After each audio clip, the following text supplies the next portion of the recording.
Hello. Alright, as promised, here is a video on playing piano, approaching piano through the idea of positions and shapes that are around fourths and fifths versus thinking always in terms of triads and chords. So, well, I'll just do it and then we'll talk more about it. So we're going to be in the key of D. I'm going to demonstrate the idea of playing in two different positions that utilize roots and fifths and fourths rather than chords. Alright, here we go. In the key of D, instead of thinking about playing a D major chord and then say like an A major chord and then a G major chord and then let's say another common chord in that key would be B minor, instead of thinking about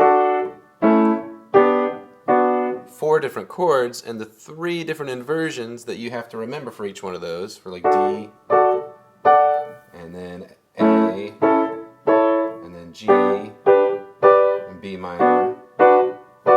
That's a lot to remember. It's okay to know all that, but for me, when I'm playing a song, now this is particularly like in our worship songs that we do, I usually focus on just, especially if I have to sing, and I'm not thinking, I've got to think about two different things. I think about just two hand positions to be in. The first one is A, D, A. Okay, so D, and it places D in the middle.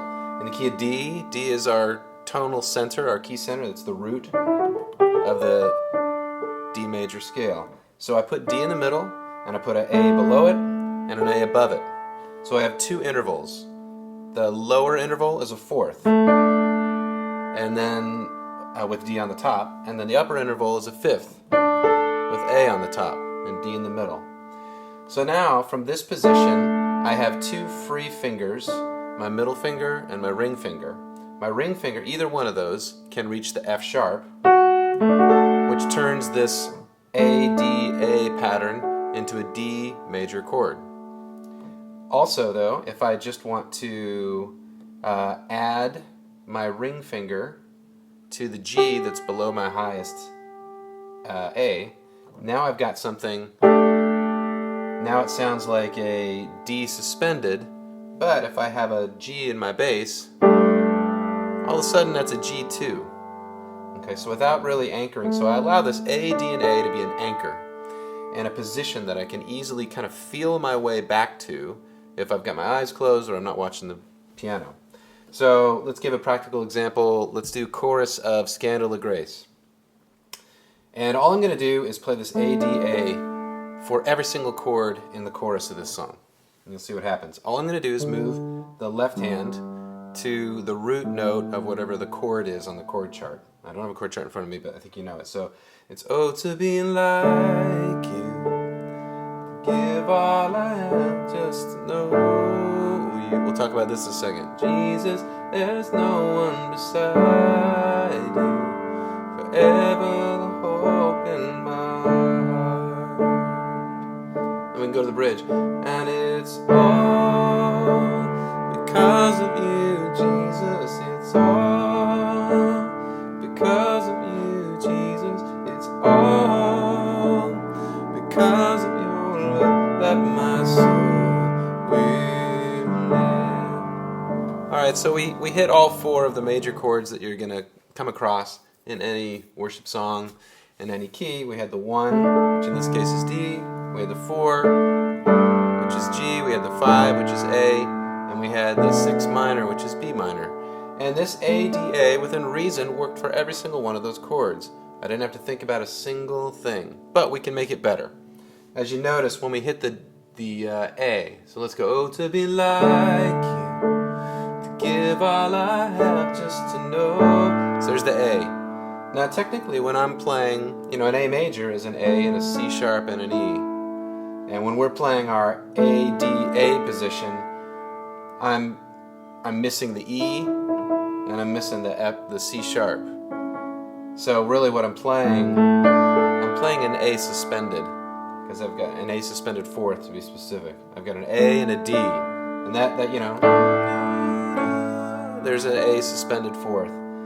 But so what I can do when I come to an A if I want to make sure that it's not turning into an A, suspended chord that doesn't really work. Oh, to be like you, give all I have just to know. It doesn't really work as well there. I can choose to move my D up to the E, which makes it an A5, or I can move it down to the C sharp right below it. And I've got either of those options right there without really having to move anything. Just, it's right. So it's an easy move. Oh, to be like you, to give all I have just to know you. Okay, I move to the E. That's okay, but I don't feel like it has the right harmonic kind of idea. So let's try it going to that C sharp. Oh, to be like you, to give all I have just to know you. I like that better. So I've got that option. Or if you want that sort of that tension of playing what we call sometimes an A4 or an A add 4, you can do that too. So keep your D, but add the C sharp. Oh, to be like you, to give all I have just to know. Now to do that, I did have to make my thumb leave the A and just jump up here to this C sharp. So I had this cool A add 4 chord. But I can very quickly move back to that position. Jesus, there's no one beside you. So there's our G, even though I'm playing an A, D, A in my right hand. With the G in the root, what it turns into is a G2. Okay, because we've got a G and a D. That's your 1 and 5 of a G major chord. And then instead of a B, if we just stay on that A, we've got a G2. Like you, forever the hope in my heart.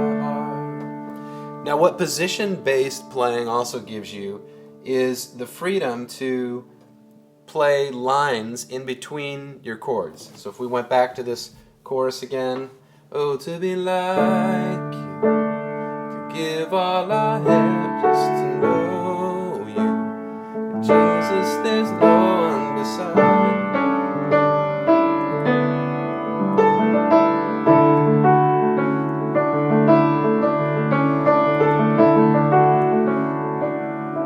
You can start doing all these kind of arpeggiated moves and melodic counterpoint moves all within this shape of an A, D, and A. And it's easy to kind of break from it and then go snap right back to it. Okay, so that's the position, the first position I would learn in any key is that one where you've got a fifth, a root, and a fifth in whatever key you're playing in. And that'll get you through anything. Now, to create variety, when I'm comping on a chord, I won't play all three of them every single time. So sometimes I'll just the bottom two. I'll keep my pinky on that top one, but so that we don't hear this all the time. So, oh, to be like you, to give all I have just to know you. Jesus, there's no one beside you. Forever the hope in my heart.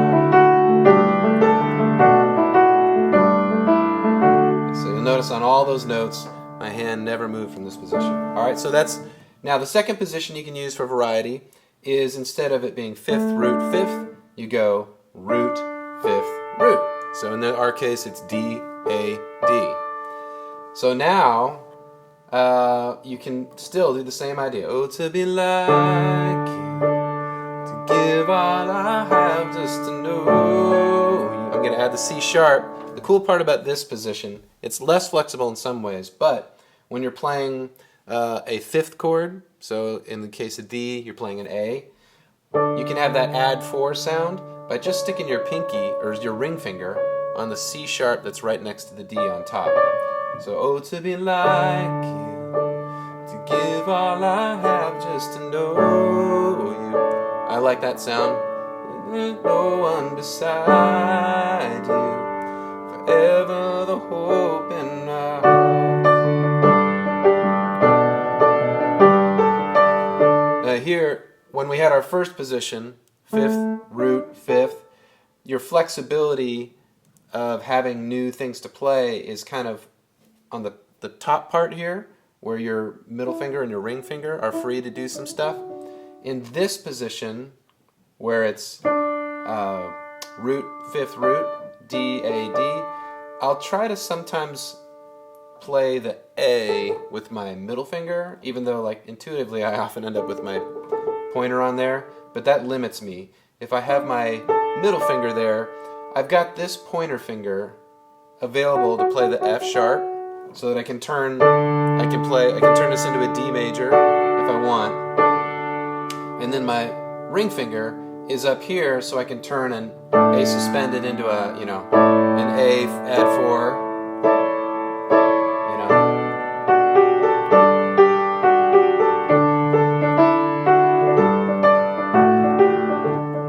Alright, so that's it. If you work on just 5th, root, 5th, and root, 5th, root, and work that through in about 4 or 5 keys, playing through songs that you know, you'll find that it's way easier to close your eyes. And the other thing is, it's forgiving. Because you're only playing dyads, 2 out of 3 notes in a triad, if you get it wrong, if you get lost and you're like, oh, you play a, you thought it was a G, but it was supposed to be a D, you're okay. Like if you're like, oh, the chord should be here, but you end up accidentally playing here, or you get lost. If I get lost and I forget my way, I'll just stop playing my left hand and I'll play dyads like this, knowing they're going to work for whatever chord is coming, basically, until I remember, like, oh, now I remember where I am, and then I can start bringing my left hand back in. But if you have somebody else playing guitar or bass, and hopefully they're not lost, you just start playing only your right hand, play the dyads, the 1 and the 5, and you wait until you hear what they're doing, and then you pick up. So that's it. Just do that on like D, G, C. Start there. The next ones would probably be A or E would be good ones to learn. And then you're rocking it. You can close your eyes and just kind of play forever. Okay? Let me know if you have any questions.